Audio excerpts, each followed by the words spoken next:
पहले तो तमाम मीडिया चैनल को, मीडिया प्रभारी और तमाम ग्रुप को मेरी ओर से, मेरी टीम की ओर से धन्यवाद जोहार। जो दिलीप आहारी 26 तारीख को जो पुलिस की हिरासत में लिया था और पुलिस कस्टडी के अंदर उसको मारा गया, और मैं विशेष आपको ये बोलना चाहूँगा और ये न्यूज़ में भी हमारा आना चाहिए, क्योंकि कुछ चीज़ें ऐसी वायरल नहीं हो पाती है। आज हमारे जो पुलिस कस्टडी के अंदर भाई दिलीप आहारी को एक लाठी से या फिर हाथों से मुक्केबाजी, जो भी लात मारी हो, कुछ भी करा हो, लेकिन उसके साथ मारपीट की गई थी और उसकी गंभीर हालत में तबीयत खराब होने की वजह से हॉस्पिटल डूंगरपुर लाया गया और यहाँ से रेफर उदयपुर लिया गया। इसके बाद वहाँ पे परिजन को भी नहीं लिया गया और हम लोगों ने कई इनके सोशल मीडिया के माध्यम से सूचना मिलने के बाद धरना वहाँ पे दोवड़ा थाने पे गए और दोवड़ा थाना पूरा दिन हमारा धरना चला, और धरना चलने के बाद वहाँ पे कुछ प्रशासन एसपी साहब के माध्यम से कुछ मुद्दों को हमको आश्वस्त करा था, आश्वासन मिला था। इसके बाद फिर वो इस मांगों के भी हमारी पूरी नींव बातें बनी। इसके बाद हमने जिला मुख्यालय पे लगातार तीसरा दिन और दोवड़ा और दोनों मिला के देखा जाए 4 दिन का धरना हुआ। इसके बाद 30 तारीख को हमारे दिलीप आहारी की मृत्यु होगी। मृत्यु होने के बाद जो परिजन है,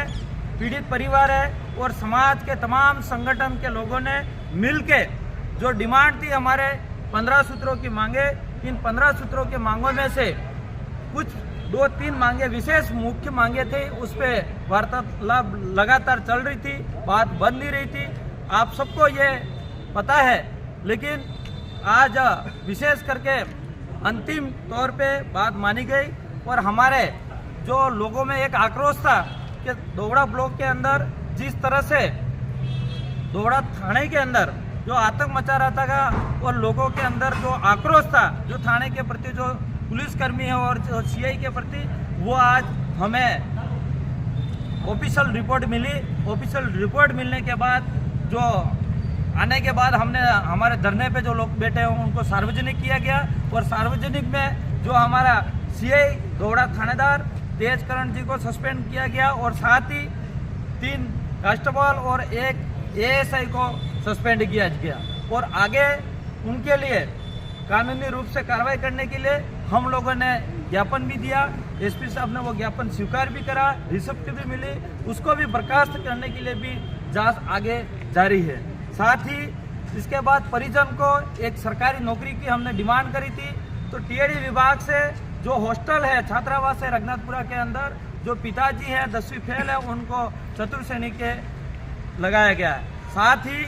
हमारे एक जो आर्थिक सहयोग की डिमांड थी, वो भी आर्थिक सहयोग जो समाज के द्वारा जो थी वो दी गई है,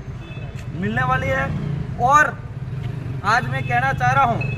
इसके लिए मैं सबसे पहले तो जो धरने पे बैठे उन लोगों को धन्यवाद देना चाहूँगा। साथ ही यहाँ के जिला मुख्यालय के एसपी साहब और कलेक्टर साहब को धन्यवाद देना चाहूँगा, जो सरकार हमारे आदिवासियों की आवाज़ नहीं सुनी और उनकी मंशा ही नहीं थी कि हमारी बात को सुना जाए। लेकिन यहाँ पे लगातार प्रयास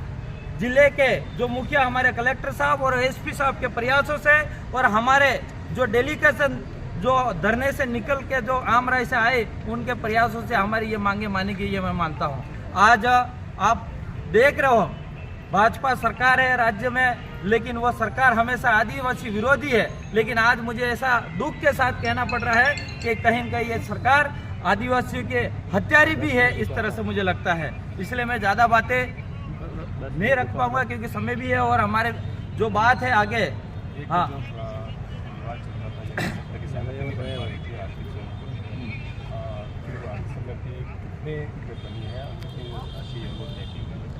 आर्थिक सहमति बन नहीं रही थी, लेकिन हमारी जो डिमांड थी 1 करोड़ की, इसमें से हम ये कह सकते हैं कि 30% से ऊपर हमें बजट जो सहयोग राशि दिए करने का आश्वासन दिया है, और बहुत जल्द इसका हमारी कमेटी को ये पता है और हमें पूरा आश्वस्त किया गया कि ये दिया जाएगा।